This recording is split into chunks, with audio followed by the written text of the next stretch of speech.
welcome back. And of course, as we said before, some other big games on this afternoon, 5 real beauties. And the big one out at Footrot Flats is the Anarchy Roos, and they take on the Cryer Devils. And Dale, both sides really playing for a bit of pride, but there's always a bit of feeling with these two clubs when they hit the paddock. Yes, after what we saw 2 weeks ago, I think it'd be very interesting. But look, I think the Anarchy side playing at home out there, it would have been wet, and I think it's going to get even wetter, and I think their bigger bodies will suit the game out there today. I would expect them to win the game. Daniel Bourke's been pretty important for the home side in recent weeks, kicking goals going forward.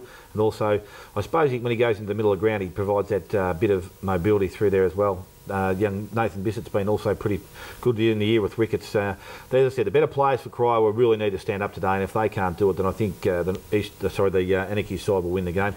It won't be a high-scoring game, obviously, with the conditions, but I think they'd get ahead. I'd be going Anarchy as well. I think Cryer have been far too inconsistent this year, and you really can't tip against Anarchy the way that they play it week in, week out in this game.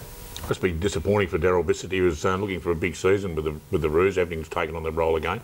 Yeah, look, they've done well. Yeah, look, I believe they've done. I reckon they've done well too. The only thing that they're probably lacking is they need to get. They've got a key centre forward. The two blokes that play in their forward line are capable lead-up players. They probably need now to obtain another big ruckman that can really work through the middle of the ground. The two wicket boys hold up their back end, so I reckon they've got a pretty good stable line. They don't need a lot to turn things around, but a little bit of pace around the ground wouldn't hurt.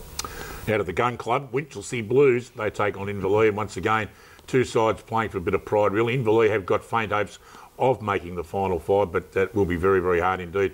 Jake, Winchelsea Blues probably might just snatch this one, you think? Yeah, I suppose the form of Inverleigh lately has been pretty, well, even though they've won their last 3, I suppose they're holding on to a glimmer of finals, whereas Winchelsea can't make it. So I suppose you'd argue that Inverleigh probably got more to play for, but I think down there, Winchelsea will get the job done. Dale.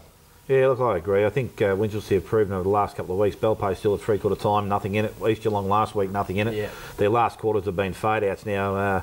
Reports are that obviously not getting a lot down there on the training track, and obviously their fitness may have waned over the last couple of weeks. They won't want to be in that situation against Inverleigh because they've got a good young running side. I think they might just have a hold a break over them at three-quarter time, and that might be good enough to get them through. Okay, to the Duck Pond, and who would ever wish this on the Belmont Lions?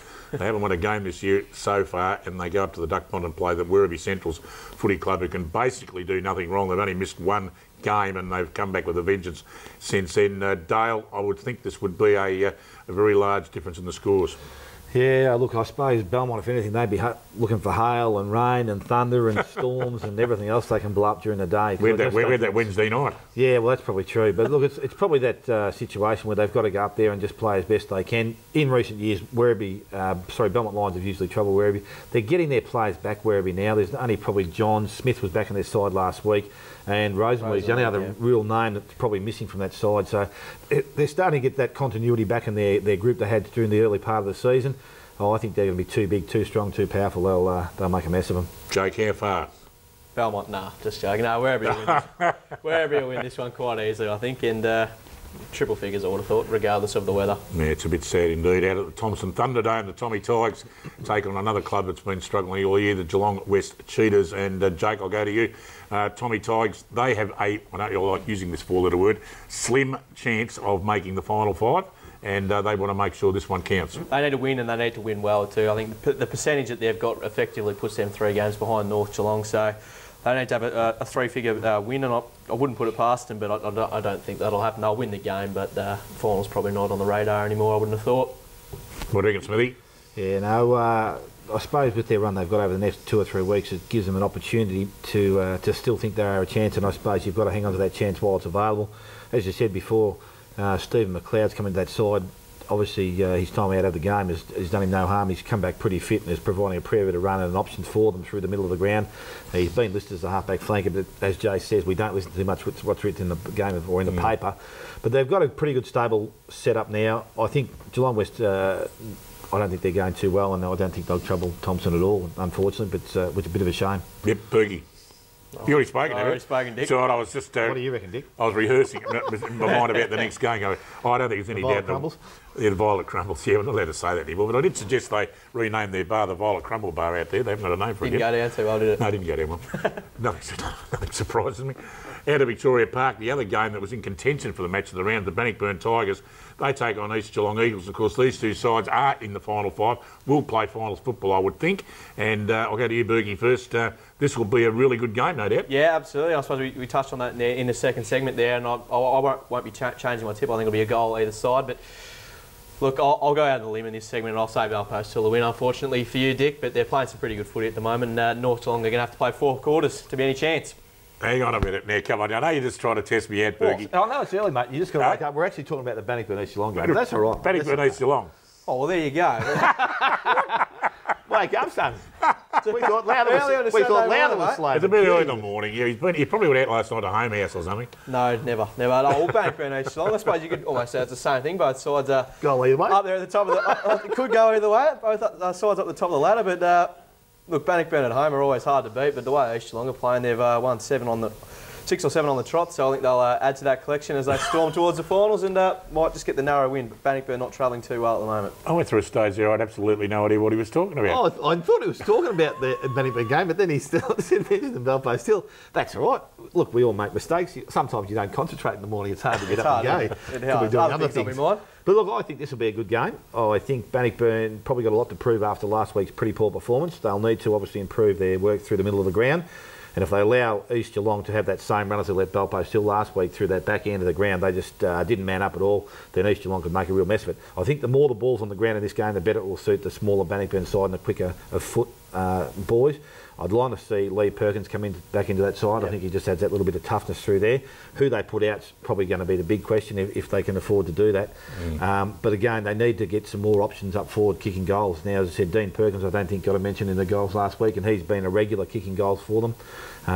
They need more from Paddy Dillon if he's going to go forward. He missed a couple of easy opportunities. But look, the fact of it is that they haven't been poor all year. East Geelong are in a position where it's an important game for both sides. I just don't think Bannockburn will let 2 slip in a row, not this close out, because their run home after this does taper off a little bit. They got invalid the following week, but they need to keep winning. They want to finish 1, 2 or 3. If they finish in lower, I don't think those sides can win the finals or win the grand final, let alone get there. So it's very important for them to win the game, and I'll stick with the local boys. So guys, you reckon the final 5 is practically set now? Yep. Look, it'll be set, Dick. And I think the biggest thing that's going to happen in the next 2 or 3 weeks is going to be just where the sides can actually change. You've got 3 sides, Bannockburn, Belpost, Geelong, East Geelong, all on 10 wins, and North Geelong 1 behind them on 9. Bannockburn play East Geelong, then they've got a fairly, I would think, one of the easier runs, whereas these other sides all play each other. So that's going to be their advantage to be holding that top 3 spot. If they drop to 4 or 5, they can't win it. I can guarantee that. So very important for them to win this game. Well, that takes care of all the games on this afternoon. Don't forget the big one out at the Keith Barclay Oval, 94.7 match of the round, the North Geelong Magpies up against the Belpost Hill Panthers. Before we go, very sad morning this morning. We're losing the great man from the Sale Magpies. He's off. Yep. He's going up to the Ovens and Murray League and going to work for the Border Mail. Yep.